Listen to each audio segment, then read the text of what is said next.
Dormía todas las noches a su lado sin saber que había pagado su vuelo para ver a su ex en Berlín. Me dijo que era una boda privada y cuando volvió ya tenía todo borrado. Esto empezó hace algo más de 2 meses. Mi esposa, no voy a decir su nombre, no porque quiera protegerla sino porque quiero contar esto sin pensar en ella como una persona específica, solo como lo que fue, alguien que rompió algo en mí, y me dijo que su prima iba a casarse en Berlín, Alemania. Su familia por parte materna es mitad alemana, mitad estadounidense. La boda iba a ser en el castillo donde vivieron los abuelos de la novia. Ya desde el principio, sonaba como algo sacado de una revista. Ella estaba emocionada, decía que sería una ceremonia pequeña, íntima, con apenas los más cercanos. Me pareció raro no estar incluido en esa definición de cercano, pero intenté no mostrarlo. Ella dijo que era costumbre que en ese tipo de bodas solo fueran familiares directos, que ni siquiera algunos novios o novias de los primos iban a asistir, que sería incómodo porque no hablaban alemán, y que la familia de allá quería algo cerrado. Vale. Uno escucha eso y piensa, bueno, las familias europeas tienen sus rarezas, ¿quién soy yo para discutir con tradiciones ajenas? La ayudé a buscar pasajes. Ella se encargó de todo el itinerario sola, eso ya me pareció raro, porque solemos planear los viajes juntos, incluso los que son solo para uno. Me dijo que no iba a llevar mucho equipaje porque sería un viaje de 5 días, pero luego empezó a comprar ropa nueva, y no del tipo que usarías para una boda formal, más bien ropa de paseo. Vestidos ligeros, uno de ellos que yo recordaba perfectamente haberle dicho que le quedaba espectacular, y que solía guardar para ocasiones muy especiales. También noté que empezó a usar perfume antes de acostarse, como si estuviera practicando cómo oler durante el evento. Le pregunté por qué, medio en broma, y me respondió que era parte del proceso para ponerse en mood europeo. Dije que no era desconfiado. Pero tampoco soy idiota. La noche antes de que se fuera, se quedó despierta hasta las 2 haciendo su maleta. Rehizo todo 3 veces, no porque faltara nada, sino porque no podía decidir qué llevar. Cuando fui a preguntarle si necesitaba ayuda, la encontré sentada en la cama mirando el celular, con la pantalla girada lejos de mí. Apenas me vio, bloqueó el teléfono y dijo, «Ay, el grupo de la familia no para, están con los nervios de siempre». En ese momento, le creí. No pensé en revisar. No tenía motivos fuertes para sospechar, todavía. Voló al día siguiente. Me envió un mensaje al aterrizar. Me dijo que estaba exhausta, que tomaría una siesta en el hotel y luego se reuniría con los demás para cenar. Hasta ahí, todo normal. Lo extraño fue que el día siguiente su hermano, que vive en Boston y no pudo ir a la boda, me escribió por WhatsApp, «¿No te molesta que no hayas podido ir con ella?» Pensé que estaba de broma. Le dije que ella me había explicado todo, lo de que era un evento privado. Su respuesta fue un simple nada más. Me dejó helado. Le pregunté si él sabía algo más, y me contestó, solo me pareció raro porque su ex también fue invitado. Me congelé. Ni siquiera sabía que el ex vivía en Alemania. Le pregunté si estaba seguro. Me mandó una foto que había recibido de una prima, aparentemente subida en una historia de Instagram que solo algunos familiares podían ver. En la imagen, todos estaban sentados alrededor de una mesa enorme, con candelabros, copas de vino y platos de entrada. Y ahí estaba ella, perfectamente vestida, sonriendo. A su lado, claramente muy cómodo, estaba él, apoyado ligeramente hacia su dirección, con la mano en el respaldo de su silla. No había más sillas vacías alrededor. Era como si estuvieran compartiendo un momento íntimo, dentro de lo que se supone era una celebración familiar. No sabía cómo responder. No sabía si debía responder. En ese momento, me di cuenta de algo. Ella me había dicho que no podía llevarme porque no llevaban parejas no casadas, pero nosotros estamos casados hace 4 años. No era una pareja casual. No era un novio de paso. Soy su esposo. Y aún así, decidió ir sin mí. ¿Mintió? O al menos, me vendió algo disfrazado de tradición familiar para que no hiciera más preguntas. Empecé a revisar las últimas semanas mentalmente. Las conversaciones, las evasivas, las excusas, los silencios, las veces que me cambiaba de tema con un beso, las veces que me hablaba como si todo estuviera normal pero algo se sentía forzado. Y ahora, esa imagen, esa escena en la que yo no estaba. Esa boda que no era tan cerrada como me había hecho creer. No supe qué hacer esa noche. No podía dormir. No podía pensar. Empecé a imaginar escenarios estúpidos. Tal vez solo coincidieron. Tal vez alguien más los sentó juntos. Tal vez él estaba en otro lado y solo se acercó para la foto. Pero las tal vez empezaban a ser demasiadas, y cada uno pesaba más que el anterior. A la mañana siguiente, no le escribí. Tampoco ella me escribió. Fue el primer día, desde que estamos juntos, que pasamos sin ningún tipo de mensaje. Nada. Ni siquiera un buenos días. Nada. Y en el vacío de ese silencio, fue donde me di cuenta de que algo estaba roto, aunque todavía no sabía cuánto. Cuando el segundo día pasó y seguía sin recibir ningún mensaje de ella, ni siquiera una foto, una nota rápida, un audio diciendo que estaba ocupada, sentí que algo se despegaba dentro de mí. No era rabia todavía, ni tristeza.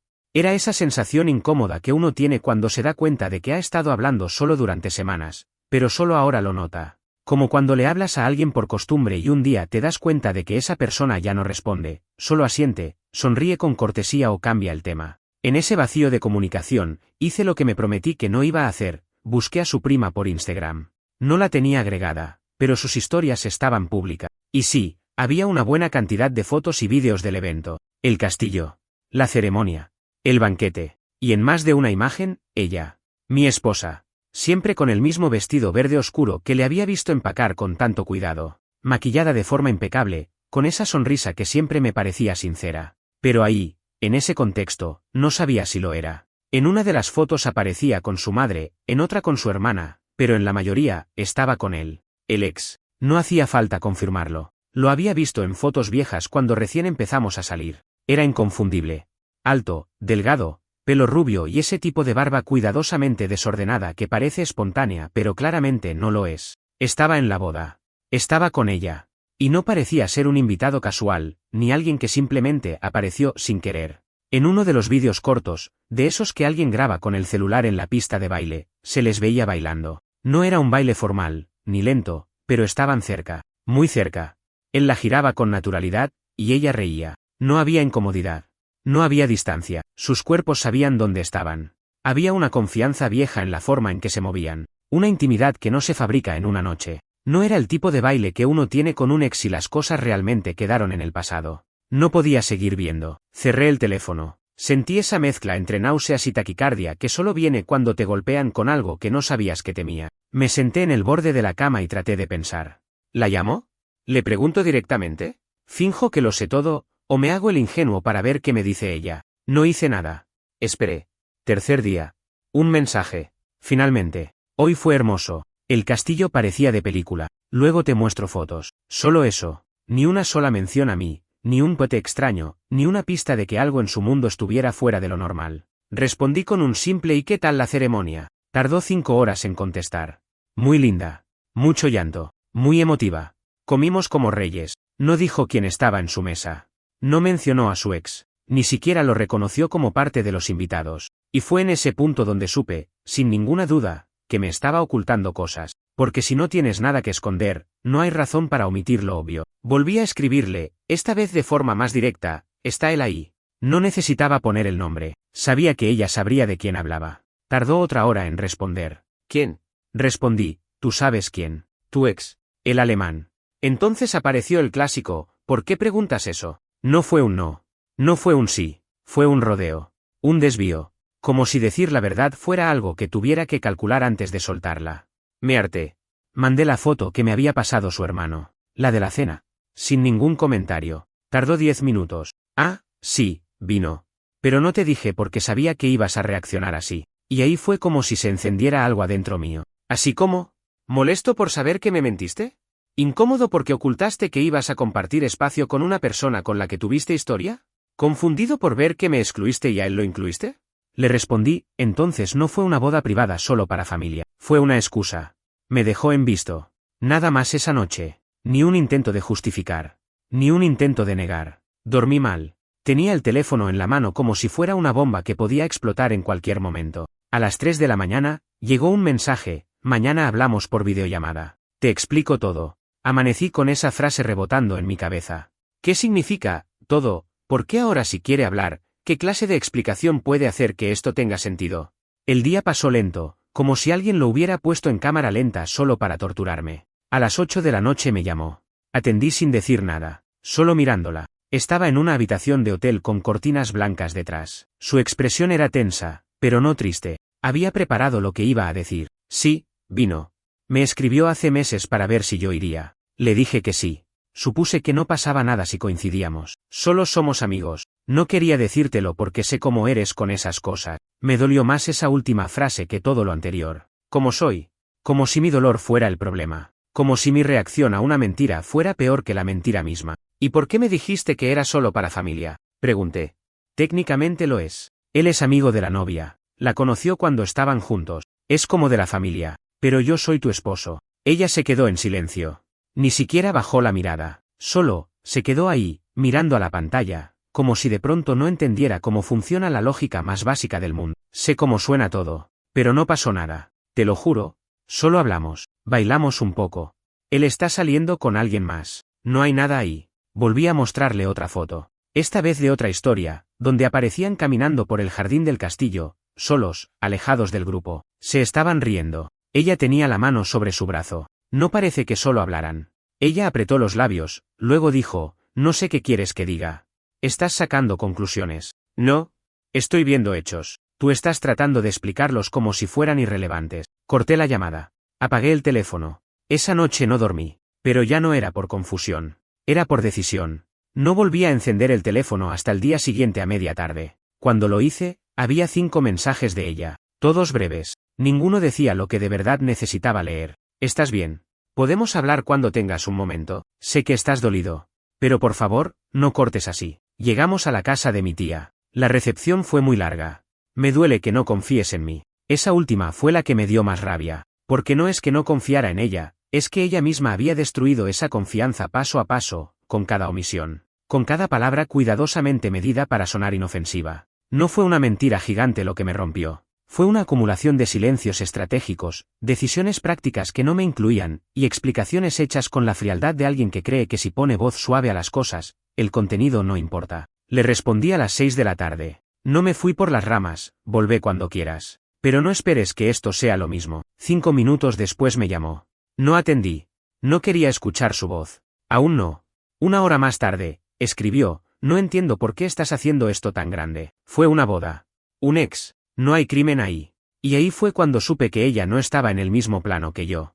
No había hecho ninguna pausa para entender lo que realmente me había molestado. Seguía convencida de que el problema era que yo le exageraba. Que el error estaba en cómo interpretaba las cosas, no en lo que ella había hecho. Empecé a recordar cosas de antes, de meses atrás, pequeños momentos que ahora parecían pistas. Como cuando un día llegó tarde del trabajo y dijo que había estado hablando con alguien por mensaje, pero no quiso decir con quién. O cuando encontré su historial de búsqueda en la tablet y vi que había buscado vuelos baratos a Berlín 3 semanas antes de que me hablara de la boda. Cosas que en su momento no me importaron, pero ahora, se conectaban como piezas de un rompecabezas que no quería armar pero que no podía ignorar. El día que regresó fue extraño. La fui a buscar al aeropuerto, aunque no sabía por qué. Tal vez por inercia, tal vez por necesidad de ver si su cara confirmaba algo que todavía dudaba. Vino sola, con la maleta pequeña. Me saludó con un beso que sentí como si viniera de otra persona. O de alguien que no me besaba a mí, sino a la imagen de esposo que esperaba encontrar después de haber estado fuera de su alcance por 5 días. Durante el camino a casa, no hablamos casi nada. Ella preguntó si había algo en la heladera, y yo le dije que no había cocinado. Ella suspiró, y eso me molestó más que cualquier otra cosa. Como si esperara que todo estuviera normal. Como si yo hubiera estado de vacaciones también. Cuando llegamos, lo primero que hizo fue ducharse. Luego se sentó conmigo en la sala, con el pelo todavía mojado, y empezó con lo que parecía un discurso preparado. No sabía que iba a estar él. Me enteré una semana antes. Pensé que no era relevante. Me sorprendió. Pero fue incómodo. No hablamos tanto como parecen las fotos. Me sentaron con él sin que yo lo pidiera. Mentira. Ya sabía que era mentira. La prima había etiquetado a todos los de la mesa en una foto grupal y los había mencionado como el núcleo íntimo. Ella estaba al lado del ex. En todas las tomas. Solo quise disfrutar la boda. No quise problemas. No pasó nada. Te lo juro por todo. Pero no me lo dijiste. Me sacaste del medio. Me inventaste una historia para que no fuera. Porque te conozco. Sabía que ibas a reaccionar así. Otra vez esa maldita frase. Como si mi dolor fuera un reflejo automático que ella había anticipado y por lo tanto podía ser ignorado. Como si eso justificara dejarme fuera de un viaje importante. Como si prevenir mi reacción fuera más importante que confiar en mí. ¿Y te parece normal compartir mesa con tu ex y ni siquiera mencionarlo, pasear con él, bailar con él? Le pregunté. Fue un baile. No fue íntimo. No lo busqué. No significa nada. Claro. Pero mentirme para ir sola, eso sí significa algo. Excluirme, eso también. Decidir que yo no era parte de tu núcleo íntimo, mientras él sí. ¿No ves lo que estás diciendo? No respondió. Solo se quedó callada, mirando el piso. Su silencio fue la única parte honesta de toda la conversación. Dormimos en la misma cama, pero no nos tocamos. Al día siguiente, Ella intentó actuar como si todo estuviera bien. Preparó café, sacó ropa para lavar, preguntó si íbamos a ir a hacer compras. Yo la miraba moverse y me sentía como un objeto decorativo que ya no encajaba en la escena. Entonces lo revisé. El celular. No porque quisiera invadir su privacidad, sino porque ya no confiaba en que la privacidad significara honestidad. Y ahí estaban. Las llamadas. Varios números desconocidos, repetidos. Uno con código de país alemán. Uno de esos días, una llamada de 56 minutos. El mismo día que me dijo que iba a acostarse temprano porque estaba cansada. No la confronté de inmediato, solo anoté el número, y le pregunté, casual, sin levantar sospechas, ¿con quién hablaste tanto esa noche, tu tía? Me dijo que sí, sin dudar, sin pestañear. Otra mentira. Y ahí ya no era sobre el ex, ya no era sobre la boda. Era sobre la mecánica de mentir, sobre cómo se instala en lo cotidiano, en lo mínimo, hasta convertir la vida en una historia paralela donde uno es apenas un personaje decorativo. Esa noche, decidí que algo tenía que cambiar. No sabía si era el matrimonio entero, pero sí sabía que no podía seguir actuando como si todo esto fuera normal.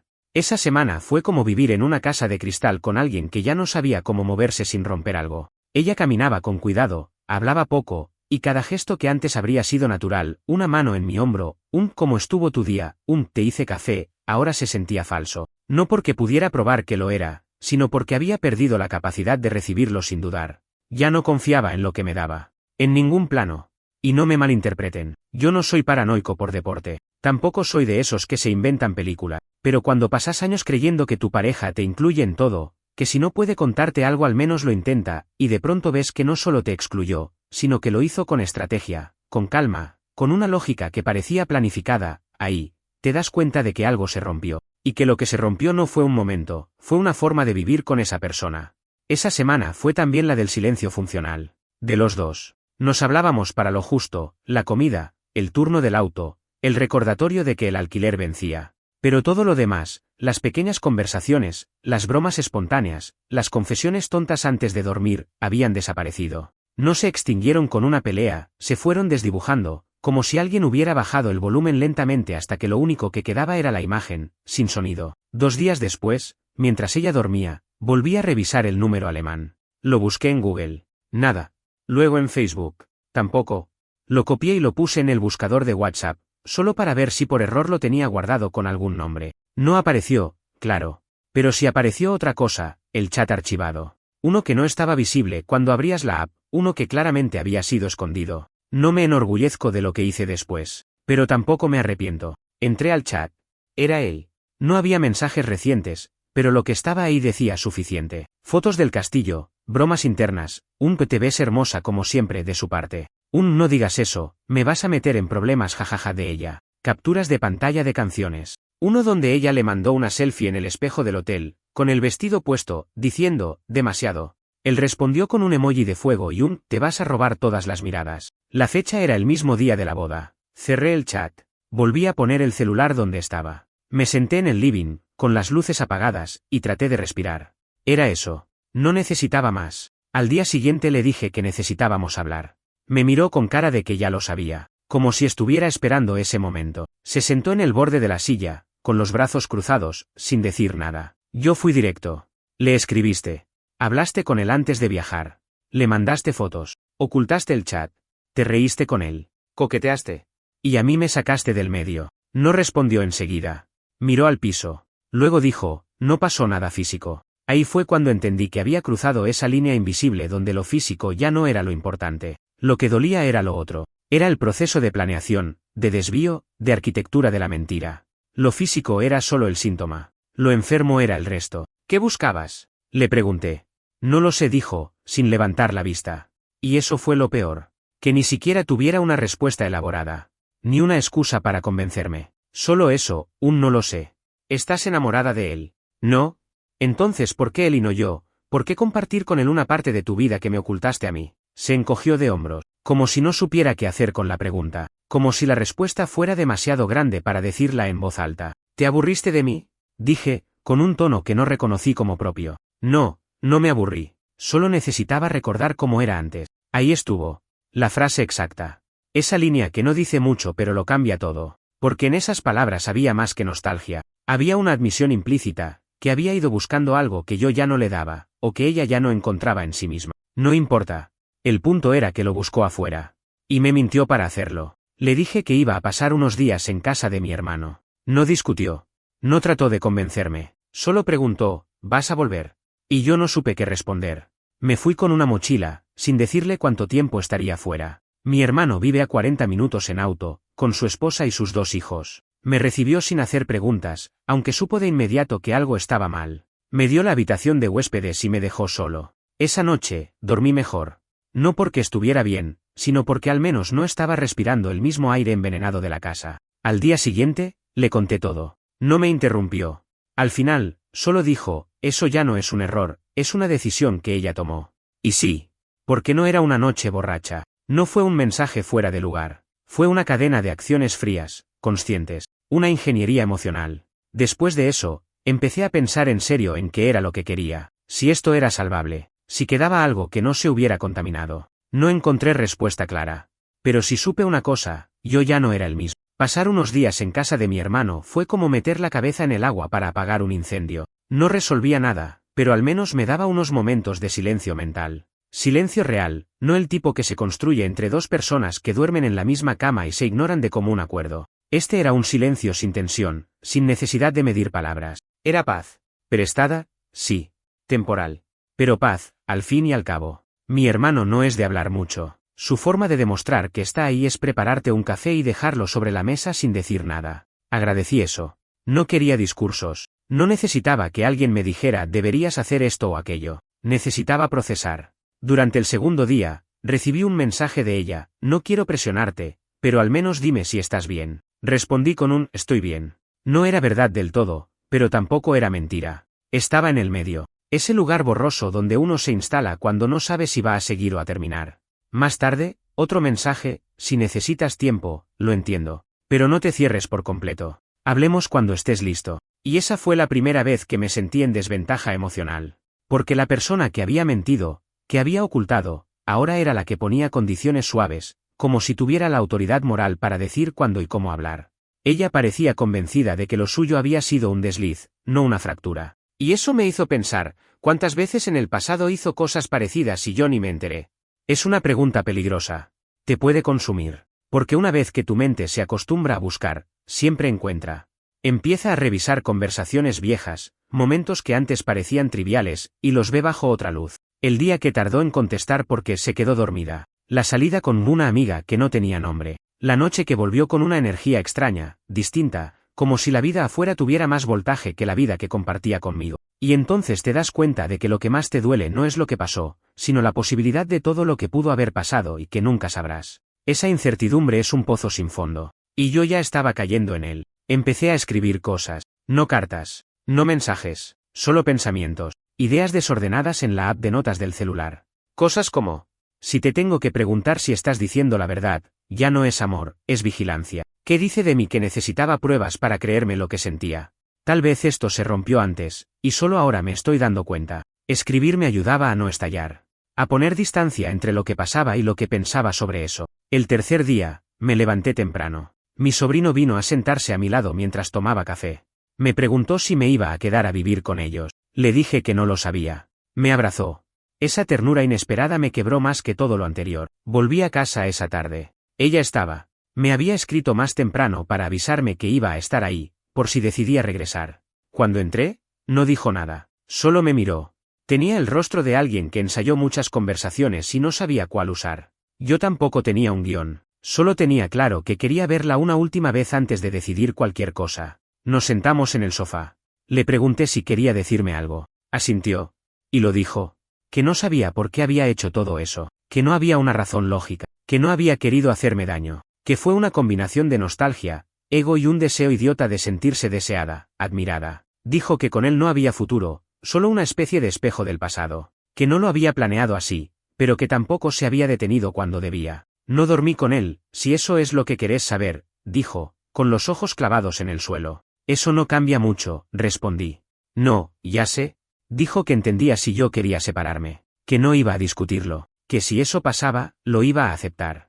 Pero que prefería intentar algo antes de dejar todo atrás. Aunque fuera tarde, aunque yo ya no la mirara igual. Le pregunté, ¿qué te hizo pensar que yo no merecía saber la verdad desde el principio? Y ahí se quebró. Lloró.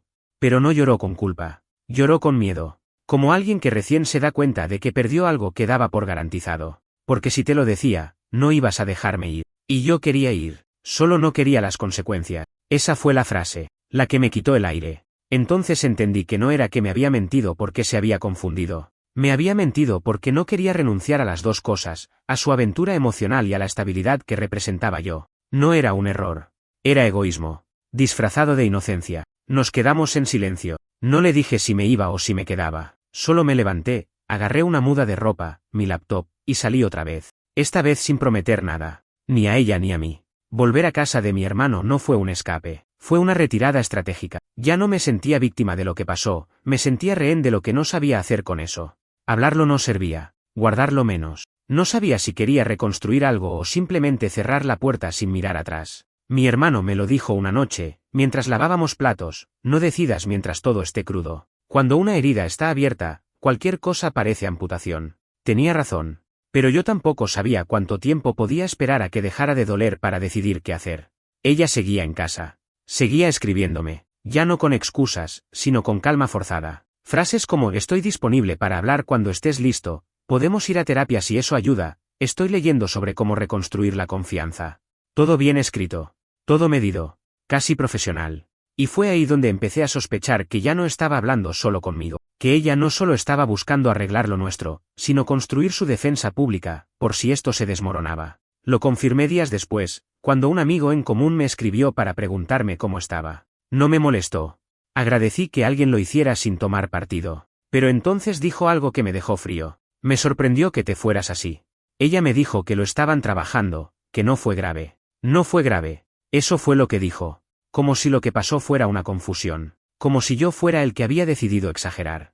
Como si la parte dolorosa fuera mi reacción, no sus acciones. Le pregunté si ella le había contado detalles. Dijo que no. Solo que se había reencontrado con alguien en una boda y que yo lo había tomado mal. Eso fue todo. Así lo estaba contando. Como si fuera una escena de película mal interpretada. Como si mi dolor fuera un malentendido. Apagué el celular. No respondí más. Me levanté, agarré el auto y manejé sin rumbo. 1 hora, 2. Terminé estacionado en un lugar que ni conocía. Ni siquiera tenía señal. Me senté en silencio. Y lloré. No de rabia, sino de cansancio. Lloré por darme cuenta de que ya no estaba solo resolviendo mi relación con ella, ahora también tenía que administrar cómo otros iban a interpretar mi reacción. Y no tenía fuerzas para ambas batallas. Esa noche dormí mal. Soñé con situaciones absurdas, que ella organizaba otra boda, pero esta vez era la de su ex, y yo estaba ahí como invitado incómodo. Me desperté con la garganta cerrada. Al día siguiente, otro mensaje: podemos hablar hoy si querés. Sé que estás dolido. Pero no quiero que esto termine con versiones inventadas. Y esa última frase me dejó claro, ya no hablaba solo por ella y por mí. Hablaba porque temía que alguien más, tal vez yo, dijera la versión completa. Decidí escribirle. No para hablar, sino para dejar constancia. Le mandé un mensaje largo, sin insultos, sin dramatismo. Le expliqué que lo que más me dolió no fue que compartiera momentos con su ex, fue que tomara una decisión consciente de excluirme de algo importante para preservar una mentira conveniente, que no fue una reacción emocional, fue una estrategia,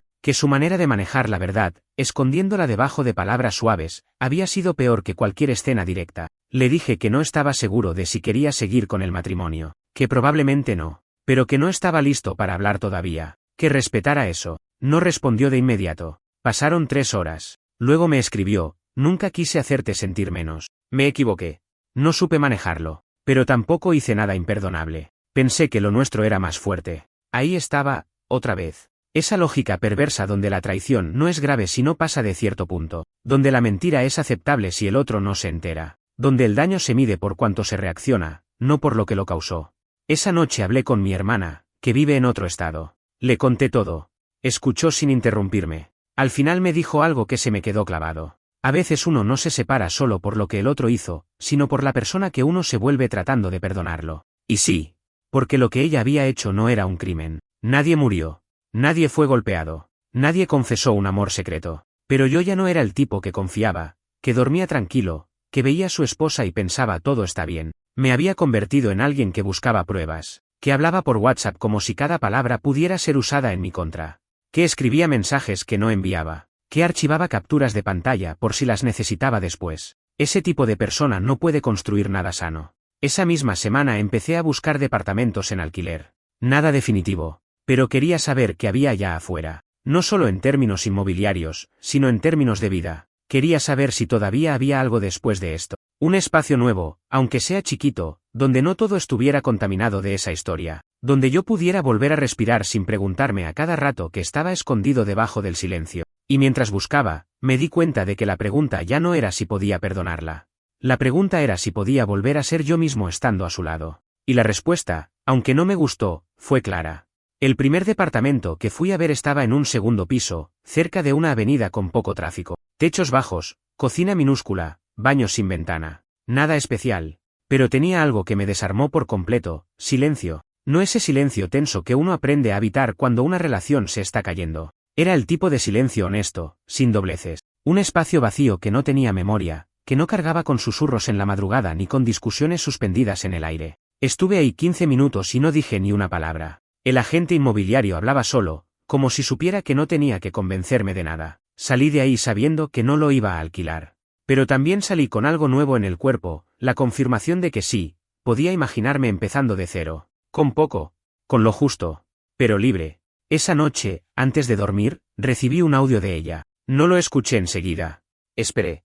Me lo guardé como quien guarda un sobre cerrado sabiendo que el contenido va a doler. Lo escuché 2 horas después, con los auriculares puestos, acostado en el sofá de mi hermano. Decía lo siguiente: sé que estás haciendo lo que necesitas hacer, y no te voy a pedir que vuelvas, ni que hablemos si no querés, pero hay algo que necesito decir, y no sé si sirve de algo, pero igual lo digo. Nunca fue sobre él, ni siquiera lo extraño, fue sobre mí, sobre sentir que había partes de mí que ya no reconocía, y él fue solo una excusa, un espejo.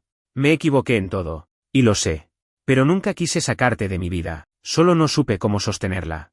Me quedé mirando el techo un buen rato después de eso, pensando, porque parte de mí quería creerle, parte de mí quería aferrarse a esa idea de que esto había sido solo una falla humana, un derrumbe emocional momentáneo. Pero había otra parte, más realista, que entendía que querer no da derecho a esconder la verdad, a manipularla, a fraccionarla para que duela menos. Al día siguiente, tomé una decisión concreta. Agendé una cita con una abogada. No porque quisiera iniciar trámites urgentes, pero quería saber qué significaría, legalmente, salir de todo esto. La abogada fue clara. Me explicó tiempos, bienes compartidos, lo que implicaba cada paso. Yo no hablaba mucho, solo asentía. Al final me preguntó si estaba seguro. Le dije que no, pero que quería estarlo pronto. Mientras tanto, ella seguía escribiéndome, aunque con menos frecuencia. El tono había cambiado. Ya no era tan conciliador. Se notaba la frustración. Me reclamaba que no contestara, que no le diera espacio para arreglar las cosas, que ella también estaba sufriendo, que yo estaba castigándola con mi silencio. Y ahí fue cuando entendí algo brutal: ella no quería reparar lo que había roto, quería que yo ayudara a taparlo rápido, para que pareciera que nunca pasó.